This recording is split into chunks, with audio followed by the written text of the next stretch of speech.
Alright, welcome back everybody. So we're back on the college readiness, which is part of the College Board website. If you're wondering about my SAT history, I only took the test once.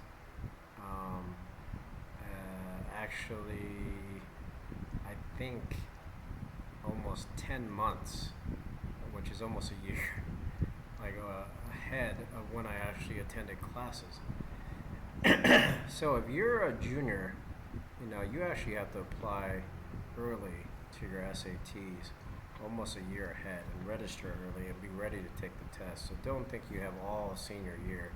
You can take it in June, because a lot of universities, the one I went to, University of Washington, Seattle, back in 2003, and I went to community college before that, 2 years ahead of that time, so back in like '02 and '01 and all that, and I had tons of other education before that, and after. But you only have like 2 months to prepare. So in your senior year, you got to be ready to register. Some people are already registered; they already took the test in like your first year, your senior year. So really, as a junior, you can take it too, to kind of just get the score and get the practice. But if you don't have the time and money to do all that extra stuff, you can do it for free online. This full-length test exists online now. There's hard copies of the books in libraries, but of course you might have a restriction where you have to return the book in 2 weeks. But you can buy an older copy that's less expensive of the books on eBay, on Amazon, on half-price books. You can actually go to the bookstores and look for it, Barnes and Noble, or any of your local family-run bookstores. I went to a few of those too and got a few books. So reading the preparation part is pretty good. So here's a practice test. Now the answers and questions you get on here are more standard, proper, and easier. Was really you should study for the more moderate and harder questions, which are honestly kind of tricky. So we'll try to break them down for you as I do these tutorials. So we're going to download this set here. Nowadays there's actually a zip file, which is pretty interesting. There's an answer sheet now. Now, we didn't have any of these, Felix, back in the day. So you can welcome Felix to the show. So we'll call it the test prep show. Okay, so this is one of the test preps for the SAT. This test will be started administering this summer, and thousands of students around the world, and every country has this kind of standard test. Of course, this is an American one. And if you're wondering what the heck SAT stands for, it's not sit and teach. It actually stands for Scholastic Achievement Test, or Scholastic Academic Test. So if you're wondering what it really means, right? And yes, I have literally 24 icons at the bottom here because I'm working on many different things. I'm trying to finish them up and get them closed. Now, this test set here is the English one, and so the SAT has two main parts.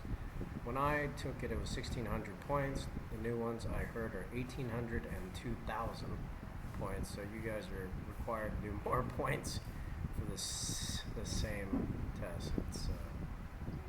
It's unfortunately dictated now, so not voter approved. So.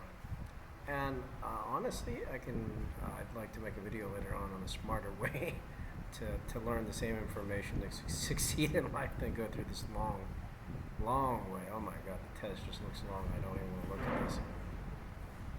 So 65. So you want to get familiar with the number of minutes you're allowed and how fast you read. Practicing this a year, even in your freshman year, is good. So you can at least get familiar with the format and get familiar with some of the questions. And you just do a little bit at a time, hour, 15 minutes here. Try to keep it on a regular schedule if you can. And take a break on all your holidays. So there's 52 questions. And most of them are 4 answer multiple choice, but sometimes there is 5. So you got A through D. For some reason they can't number it, but sometimes it's A through E.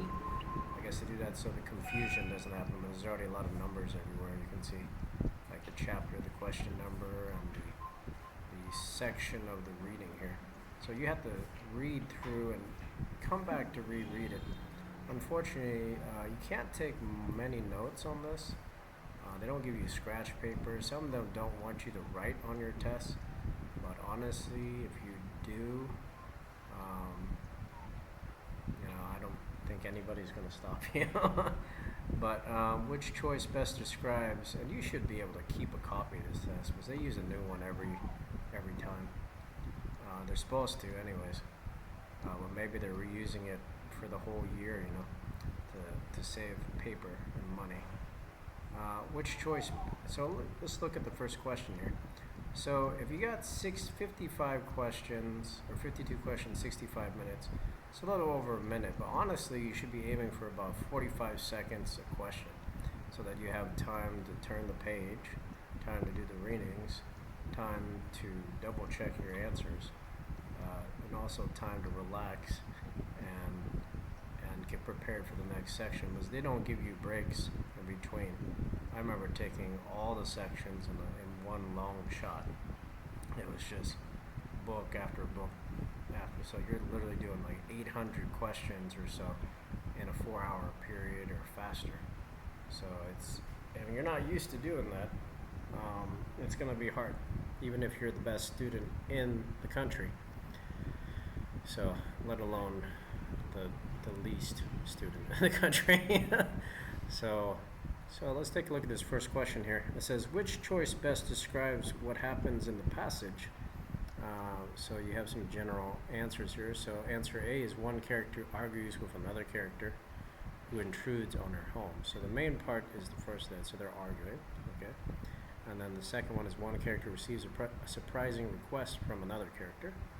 And then the other one is one character reminisces about choices she has made over the years.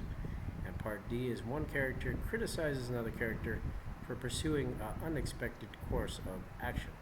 So the difference is like these 4 key words right here: argue, receives, or surprises, reminisces, and criticizes. So if you read through here, you'll probably find sometimes it's implied in the actual word from the question. Sometimes it's in there and sometimes it's not.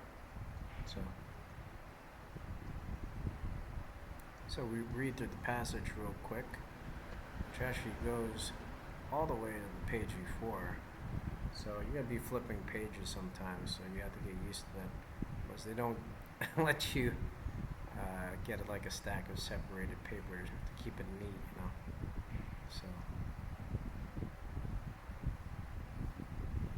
So if you're going through the story here, and I'm actually reading this, sometimes it's a bit cryptic. So if you're not so good at guessing the answer, you can actually go right to the answer thing now. And learn from that. We're going to do that. So here's the test 1 answers here. Let's take a look, because I don't want to give something that's hard for you to understand. So test 1 here, Akira. So there's like a little bit of explanation. You don't always get this, but it says choice B is the best answer. It says in the passage, a young man, Akira, asks her mother, Chi, for permission to marry her daughter, Naomi. The request was certainly surprising to the mother, as she can be seen from line 47, which states that prior to Akira's question, she had no idea, and the quest was coming. And so we go back to the test, and you'll see that line is there. So, and the answer was B, which is surprising, receives a surprising request. So that's actually the correct answer for that. Now, if you want to, you have a printer at home, or you can get to a print center. You can do this at your school and print these out too and take a look and practice them. It's really just multiple practice, right? Going through it, reading the techniques and strategies helped me, but it's all about practicing and memorizing. There's not a lot of thought into this. The basic understanding is breaking down how this works. Now there's some science questions here later on. Of course, the reading test can cover different subjects. Like this one is something related to Crick and Watson. So for you biology majors or people who are interested in biology, even as a second major or a minor, Crick and Watson are scientists who are closely related and accredited for discoveries in genetics and specifically the structure of DNA. So, and you're wondering what is DNA? Officially, they call it deoxyribonucleic acid.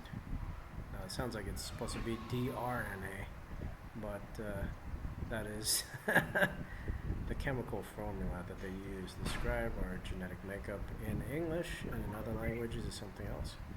So you read through this. Now, if you read through this and you're not sure what is the most important, going through strategies, and that's another section of the larger books. It's also online. You can search for it on your search engine. You'll be able to sort out. And of course, you have to kind of pre-study a little bit about what these terms really mean and how to get the correct answer. So like we'll just go to answer 22 here. It says the authors use the word backbone in lines 3 and 39 to indicate that only very long chains of DNA can be taken from an organism with a spinal column, or B, C, and D. Now I'm not going to read them all because you actually have to jump back and forth looking for these keys there. So it says it's nice enough to give you lines 3 and 39, which of course are kind of far away, but at least they're giving you numbers. Well, sometimes these questions are not marked with enough detail, so they're hard to find, they're time consuming, and of course you got less than like a minute and 15 seconds to answer. So line 3 here, I guess, is this whole section up here, and even the numbers are not quite marked. So this is 5, I guess this is 3. So very long chain of backbone, of which consists of a regular alternation of sugar and phosphate groups. So if you're not familiar with biology, this question might be a little tough for you, because there's actually a lot of minor points of science in here. So you gotta kind of filter out what you're looking at here. So line 3 was like this, but this answer seems wrong, because this is actually saying it's from the spinal column. So some of the wrong answers have additional information that wasn't in the original text. So we go back to this answer sheet here and take a look at question number 2, or 22. Now I'm just sampling this for you so you can kind of get an idea. So it says the best choice is B, so it wasn't A. Lines 2 or 4 of the passage describe DNA as a very long chain, the backbone of which consists of a regular alternation of sugar. And when they're talking about the backbone of DNA, because there's no photo in here, because this is a very poor version of a test. Even the real one you'll get will still not have no image. There's actually 2 units, right, of molecules that are the main double helix or double spiral, right, like kind of curved spiral of what DNA is. So if you're not good at just looking at the test questions, it's better to get the answer sheet and look at both. You'll learn more. And then you can actually take notes on this and then try to take the test question again at your own pace and see if you can get the right answer. And if you keep doing it, you'll always get the right answer eventually.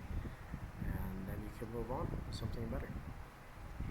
So that's my little video on the SAT practice. Now, if you want more one-on-one tutoring, and you're welcome to bring all your test questions, you can bring your teacher. I would love to speak with them. Bring your textbook, your answer book, your homework, Even stuff you missed last year, but you will be reusing it in the next year and learning more. Just you know, message me on Facebook or on Skype. I also have my